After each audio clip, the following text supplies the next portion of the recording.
Une première à Maroua.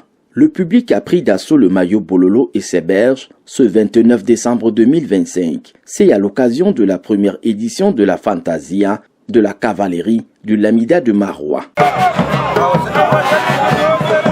Le Lamido a effectivement organisé l'événement pour offrir un spectacle inédit, mais davantage permettre aux uns et aux autres de finir l'année 2024 de plus belle manière et entamer 2025 dans la même mouvance. Le rendez-vous culturel a drainé un gotha d'élite de la région de l'Extrême Nord et d'invités spéciaux. La parade des chevaux bien déguisés et à la dimension de cette mobilisation, véritable régal pour les spectateurs. Les cavaliers qui se sont distingués ont reçu des prix spéciaux. Les prix des meilleurs cavaliers et je me sens très content, très satisfait de ces prix.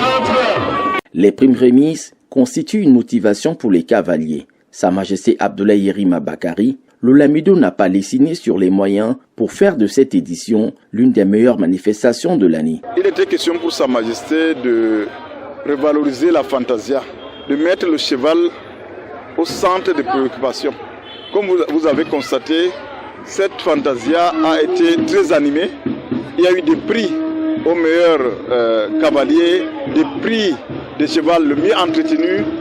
Et il était aussi question de permettre aux populations de passer des bonnes fins d'année et de partager donc cette joie avec toutes les populations de son Lamida. En soirée, l'esplanade du Palais Royal a accueilli la deuxième séquence de la journée. Des prestations artistiques vécues par le gouverneur de l'Extrême Nord, le préfet du Diamari, le Lamido de Makelingay et bien d'autres autorités. Une partie animée par des artistes sahéliens tels que Akisko, Saki Nagaroa et Sektera. L'Algaïta du Lamida est bien en place pour le succès. Depuis l'intronisation de ce Lamido, il n'a cessé de créer des cadres et événements festifs pour les populations de son territoire de commandement et de l'Extrême Nord. Ce dépositaire des pouvoirs traditionnels et ancestraux n'hésite pas à se sacrifier pour valoriser la culture dans toutes ses composantes. La réussite de cette année est assurément une inspiration et force susceptible de bonifier la prochaine édition.